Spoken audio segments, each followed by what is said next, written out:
Bismillahirrahmanirrahim. Assalamualaikum warahmatullahi wabarakatuh. Yang terhormat Bapak Nasruddin Syam, SKM MKes, selaku dosen mata kuliah Analisis Kualitas Lingkungan.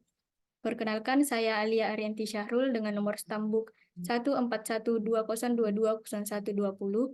Di sini saya akan mempresentasikan literatur review saya dengan topik kualitas lingkungan tanah parameter fisika dengan gangguan kesehatan.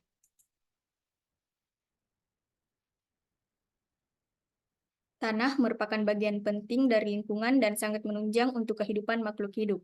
Tanah juga mengontrol air dan zat kimia antara atmosfer dan bumi, serta bertindak sebagai sumber penyimpanan gas seperti oksigen dan karbon dioksida di atmosfer.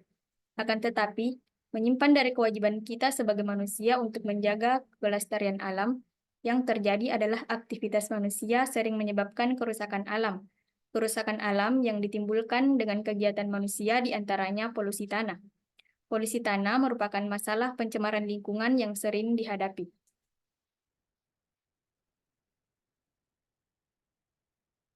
Tujuan penulisan literatur review ini untuk mengetahui gambaran mengenai kualitas lingkungan tanah dengan parameter fisika dan untuk mengetahui gangguan kesehatan yang terjadi akibat pencemaran tanah.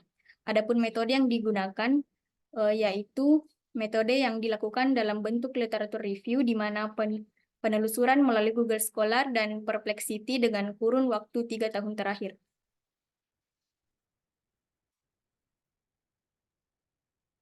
Berdasarkan hasil penelusuran menggunakan kata kunci Soil Environmental Quality Physical Parameter with Health Problem, pada Perplexity ditemukan hasil 526, sedangkan hasil penelusuran di Google Scholar didapatkan hasil 6.600, kemudian dilakukan screening sesuai kriteria yang telah dibuat sehingga menghasilkan 6 jurnal yang sesuai dengan kriteria inklusi dan eksklusi. Ini adalah hasil penemuan 6 jurnal, diantaranya 5 jurnal internasional dan 1 jurnal nasional.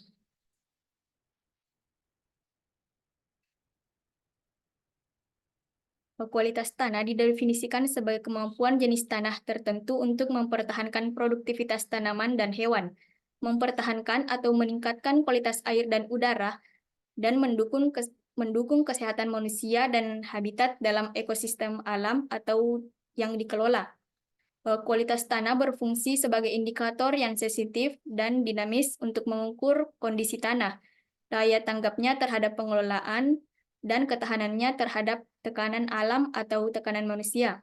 Kualitas tanah dapat mencerminkan karakteristik biologis, kimia, dan fisika proses dan interaksi yang terjadi di dalam tanah.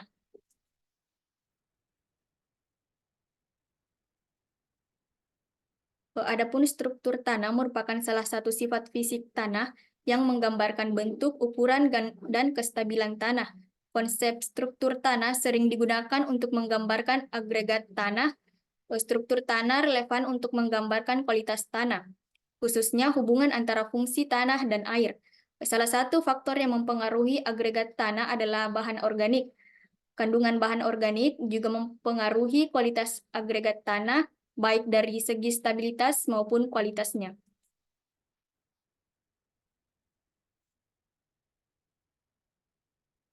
Ini merupakan indikator kualitas tanah. Yang pertama yaitu upaya konservasi dilakukan untuk melestarikan dan meningkatkan kualitas tanah. Yang kedua, penilaian kesesuaian praktik dan teknik dalam menangani dan pengelolaan tanah. Ketiga, bagaimana kualitas tanah dihubungkan dengan kualitas sumber daya alam lainnya. Keempat, informasi yang diperlukan untuk menganalisis dan menetapkan tren mengenai perubahan kualitas tanah. Dan yang terakhir, keputusan apa yang harus diusulkan dan diadopsi oleh pengelolaan tanah.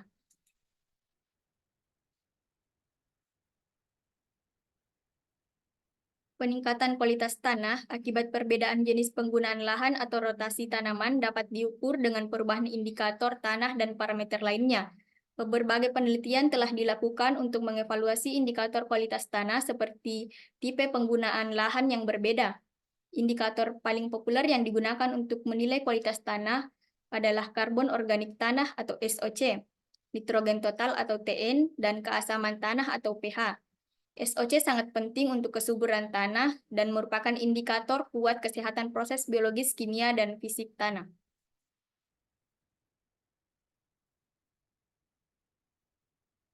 Adapun alternatif yang dapat dilakukan dalam menanggulangi pencemaran tanah, yang pertama ada reduce atau mengurangi penggunaan, yang kedua ada reuse atau pemakaian kembali, ketiga ada recycle atau daur ulang, keempat ada fitoremediasi, yaitu perawatan fisik, kimia, dan biologis, dan menawarkan solusi teknik potensial untuk sebagian besar tanah yang tercemar, dan adapun yang terakhir yaitu bioremediasi, yaitu pemanfaatan mikroorganisme.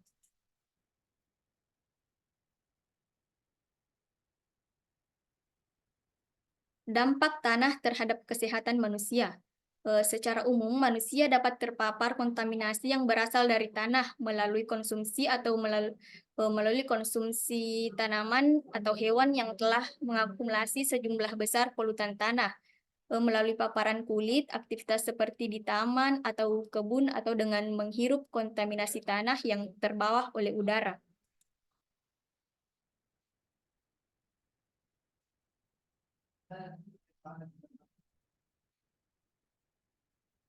Tanah yang tercemar dapat berakibat pada kesehatan manusia seperti adanya kanker, leukemia, gangguan reproduksi, kerusakan ginjal dan hati, serta kegagalan sistem saraf pusat. Masalah kesehatan tersebut dapat diakibatkan oleh tanah yang tercemar seperti masyarakat yang bermain di tanah yang telah tercemar atau secara tidak langsung dengan mengonsumsi tanaman yang ditanam di tanah yang tercemar. Lebih dari 200 penyakit, mulai dari diare hingga kanker, terkait dengan asupan makanan yang terkontaminasi, dan 24% dari populasi di dunia menderita infeksi cacing yang ditularkan melalui tanah, menyebabkan ketidakseimbangan gizi dan anemia kronis.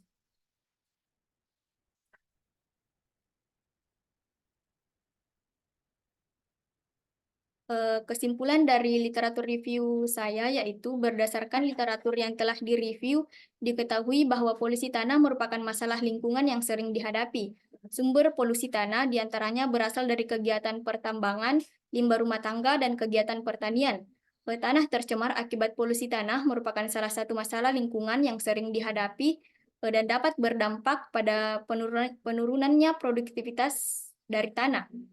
Polusi tanah jika dibiarkan akan berdampak buruk terhadap lingkungan, terutama kesehatan manusia sebagai makhluk hidup yang sangat bergantung pada tanah.